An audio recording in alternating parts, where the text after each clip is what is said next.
ना, जैसे प्राणपण से लगा जाता है। ऐसे थोड़ी मन को परास्त करना कोई खेल है। जब तक वो, ये तो टेंशन होता रहता है जो, कौन सा टेंशन, खाली जगह टेंशन, भरी जगह तो टेंशन कहाँ। जैसे महाराज जी, जैसे मैं मतलब 2 साल से कोटा में तैयारी कर रहा हूँ, अभी मतलब 2 साल से नहीं हुआ, अभी ये तीसरा साल, इस बार भी नहीं होगा तो क्या होगा? कुछ नहीं, वही एक क्षेत्र है। इसका मतलब इसके बाद शरीर छोड़ दे। या ऐसे मूर्खतावत बच्चे तो अपने शरीर का आघात कर लेते हैं। हर एक जगह हम परास्त हो गए तो क्या हमारा जीवन ही नहीं रहा? हम पढ़ाई नहीं पढ़ पाए, हम ग्रेजुएट नहीं हुए तो हमारा जीवन नहीं हुआ। क्या नहीं महाराज जी, मेरा मतलब है कि नाम तक छूट जाता है, जैसे टेंशन होता है कल एग्जाम है, क्या होगा, ये होगा। टेंशन क्यों लेते हैं यार? समय से पढ़ो और भगवान का स्मरण करो, और आएगा तो पढ़ाई के अंदर ही। बच्चा अगर ब्रह्मचर्य ठीक है और आप नाम जप कर रहे हो, तो एक बार सुना दिया जाए हमको तो हमारे दिमाग में टेप हो जाएगा स्मृति। ब्रह्मचर्य में वो पवित्र स्थिति है। तभी तो हम कह रहे हैं आज के जो बच्चे हैं ना, ब्रह्मचर्य का नाश करते हैं, स्मृतिहीन हो रहे हैं। अब डर लगता है परीक्षा से, ऐसे फेल हम कैसे हो जाएंगे? अगर हमसे चूक हुई है और हम फेल हो जाते हैं तो बर्दाश्त है, अगली बार हम फिर और पढ़ाई पढ़ेंगे, अगली बार हम और हिम्मत करेंगे। हम भगवान के अंश से हारने वाले नहीं हैं। ये बिल्कुल किसी भी बच्चा के मन में नहीं रहना चाहिए फेल हो गए तो क्या होगा, क्या हो गया, यही जिंदगी है, इतनी जिंदगी है। आप विचार करो, भगवान ज्ञान समुद्र, जब उनसे हम जुड़े हैं तो हर ज्ञान, हर व्यवस्था, कि अगर विद्यार्थी परास्त हो जाता है पढ़ने में तो जीवन नष्ट करने की नहीं सोचना। एक जीवन ऐसा जो जगत में प्रकाशित हो जाएगा। भगवान के आश्रित हो, कोई व्यापार कर लो, हम एक नौकरी कर लेंगे, अपने जीवन को थोड़ी नष्ट करेंगे। हम छोटे से छोटा कार्य कर सकते हैं, और भगवान हमारे साथ है तो बड़ाई उनके हाथ में, वो बड़ा करा दे। जिसको बड़ा बना देते ना, भगवान है। मच्छर को ब्रह्मा बना दे, ब्रह्मा को मच्छर बना दे, मूर्ख को विद्वान कर दे, विद्वान को मूर्ख कर दे, एक क्षण की बात है। तो ये भरोसा तो बना रहना चाहिए ना। हर जगह फेल है लेकिन एक जगह पास है। हे भगवान, मैं आपका हूं। वो उठाएंगे, वो आपको प्रकाशित करेंगे। बिल्कुल परास्त होने की बात नहीं है। और दिमाग में प्रसन्नता रखो, जो होगा मंगलमय होगा। भगवान मंगल भवन है, मैं उनकी शरण में हूं। अब हमारा अमंगल नहीं हो सकता, समझ रहे ना? टेंशन किस बात की? टेंशन के टेंशन बन जाओ तो भगवान के दास हो यार। जैसे श्री जी को भी रोज बोलता रहता हूँ, मतलब इस बार हो, क्या मतलब इस बार मतलब पास हो जाओ 2 साल से। नहीं, ये भी हम नहीं कहते, ये भी हम नहीं कहते। फिर टेंशन की टेंशन नहीं बनोगे, फिर टेंशन बन जाएगी तुम्हें। है ना? नहीं, पढ़ाई पढ़ रहा हूं, नाम जप कर रहा हूं, तुम्हारी गरज हो तो पास कर देना, तुम्हारी गरज हो तो पास कर देना। नहीं, जहां रखोगे जैसे रहोगे वैसे रहूंगा, और आपको पुकारता रहूंगा, आपका स्मरण करता रहूंगा, माया पर विजय प्राप्त हो जाएगी। अपने करने से कितना मुड़ पाएंगे, और वो जब गोद में लेके उड़ेंगे तो बहुत ऊंचाई पे चढ़ जाएंगे। इस पर ध्यान रखना। अपने भगवान के भरोसे उन्नति ही उन्नति। बड़ा प्रसंग, बड़ा उदाहरण युक्त है। एक राजा केरल के थे, उनका नाम धर्मात्मा था, धर्म के पूर्ण रक्षक। अन्य 4-5 राजाओं ने मिलकर चढ़ाई कर दी और उनको पता नहीं था। धार्मिक राजा थे, उनको पता नहीं था। और उनके संतान हुई थी, उस संतान का नाम रखा गया था चंद्रहास। पूरे राज्य में आनंद छाया हुआ था, आक्रमण चारों तरफ से हो गया, और भगवान का भजन करने वाले थे। अब पराजित तो होना ही पड़ेगा, क्योंकि चारों तरफ से बैरी राजा हैं, और पहले से सूचना होती तो तैयारी होती। अचानक आक्रमण, मारे गए, वो राजा मारे गए। अब रानी ने देखा कि पूरे महल पर आक्रमणकारी आ गए, तो दासी से पैर पकड़ा और कहा, तू ही बचा सकती मेरे बेटे को, भगवान तुझे सामर्थ्य दे। और महल में काट मार मचाए हुए थे, कोई भी वंश का नहीं बचना चाहिए। दासी ने बहुत प्रवीणता की और टोकरी में, जिसमें दोना पत्तल डाले जाते हैं, ऐसे डालकर नीचे बालक चंद्रहास, और निकली। सैनिकों का क्या है, तो ऊपर से ऐसे दिखाया दोना पत्तल, ऐसे उनका निकलने दो, ये तो दासी है। राज परिवार का कोई नहीं बचना चाहिए। सब रानी, सब पूरा परिवार मार डाला। वो भाग करके दूसरे राज्य में पहुंची। बहुत प्रवीण थी, दासियां बहुत प्रवीण होती हैं। तो धृष्ट बुद्धि नाम के जो उस राज्य के मंत्री थे, उनकी शरण में गए, उसको राजकुमार बचाना था। तो उसने स्पष्ट कहा, मैं केरल के राजा की दासी हूं और ये मेरा पुत्र है, मैं हर कार्य में प्रवीण हूं, आप चाहे जिस दास्ता में रख लें। उस मेरे राज्य में सब विध्वंस हो गया, ये नहीं बताया कि राजकुमार है, मेरा पुत्र है, और मैं इसकी रक्षा करना चाहती हूं आपकी शरण में रहकर। उन्होंने कुछ परीक्षाएं ली तो दासी कला में तो प्रवीण थी, उसे दासी बना के रख लिया, और वो बालक राजमंत्री के घर में। भगवान जिसकी रक्षा करते हैं, ध्यान से सुनते रहो, भगवान किस हालत में पहुंचा दिया कि बिल्कुल मिटिया मेट। अब देखो उनकी उन्नति। अब एक दिन दृष्ट बुद्धि की पुत्री थी, उसका नाम था विषया। वो उसका जन्मदिन उत्सव मना रहे थे, तो बड़े बड़े विद्वान सब आए हुए थे। तो पुत्री का हाथ दिखाया तो विद्वानों ने ऐसे रेखा देखी और वो लड़के को देखा खेलते हुए, चंद्रास जी को। तो उनका इसका पति तो ये होगा। तो एकदम अपमान लगा ना, राज्य मंत्री और उस दासी पुत्र। तो उस समय तो कुछ नहीं बोला, जो सब सभा गई सो जल्लाद बुलाए और कहा इसको काट के फेंक दो जंगल में जाके। अब दासी की क्या चाला, वहां दासी को पता भी नहीं चल पाया, चंद्रास जी को गायब कर दिया। अब चंद्रास जी को जंगल में ले गए और उनको देवर्षि नारद जी ने जब यहां दासी पुत्र बन करके रह रहे थे तो एक छोटा सा शालिग्राम दिया था।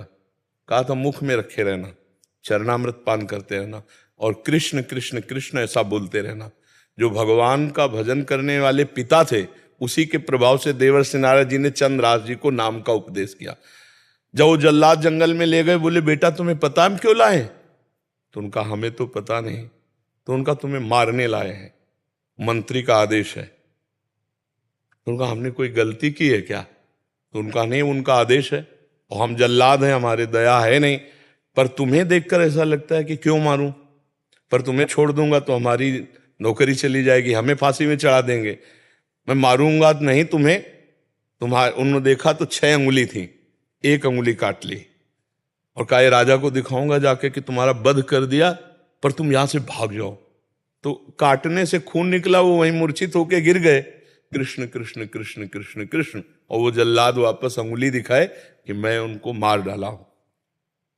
हुमा नाम का एक पंक्षी होता है पहाड़ में, वो परम पवित्र, अगर अपने पंख कर ले तो राजलक्ष्मी उसके चरणों में आ जाए।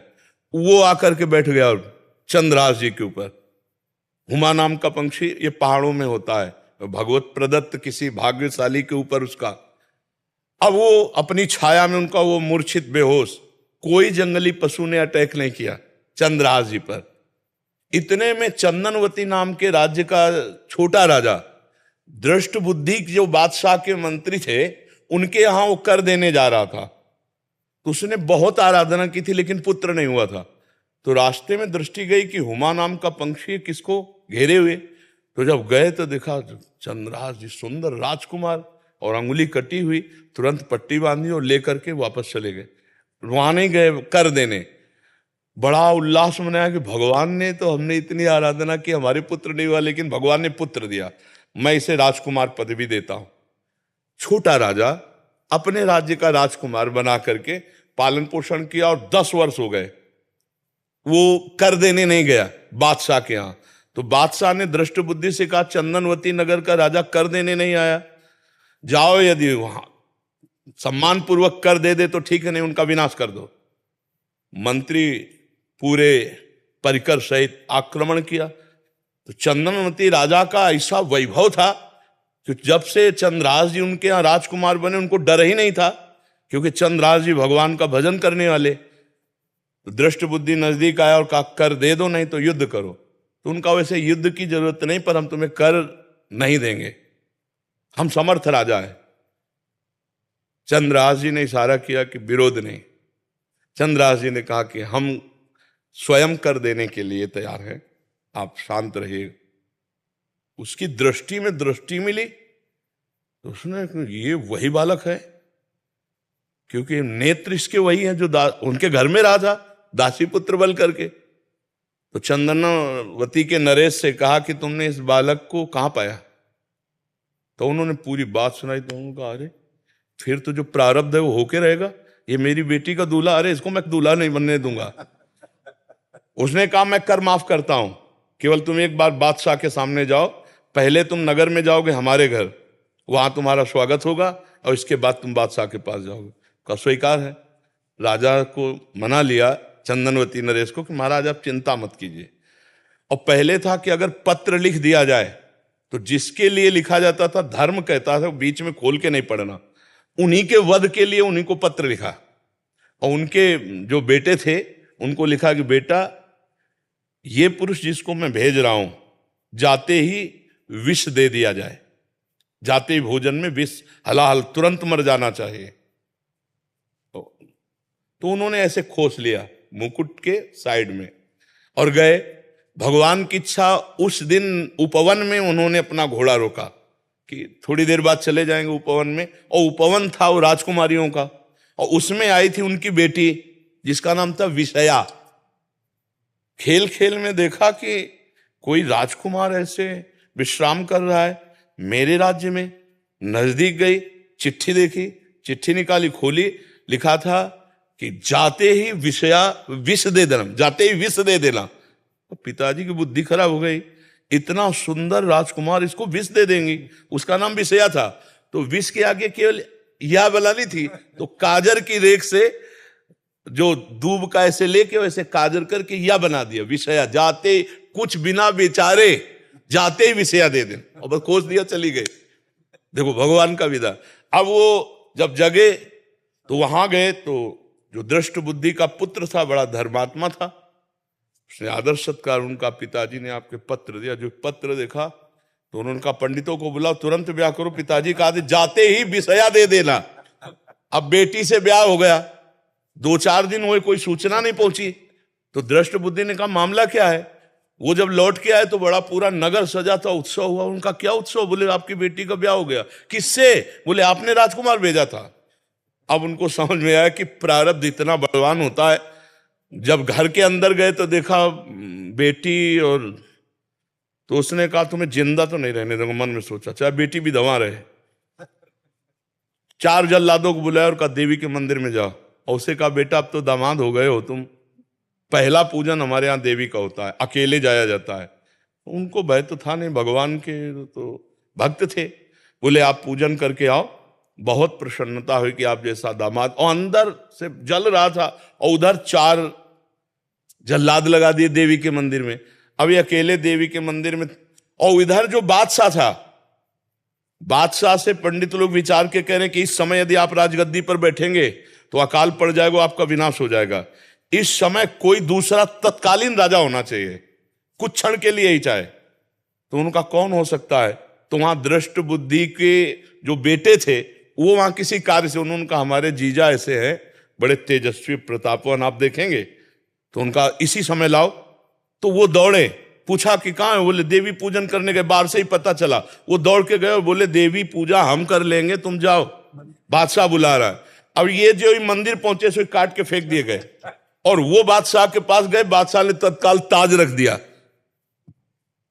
दृष्ट बुद्धि को बुलाया कि नए राजा के स्वागत के लिए आप आइए। अब वो तो बादशाह है, सामने जो ही पहुंचे तो दृष्ट बुद्धि कांप गए।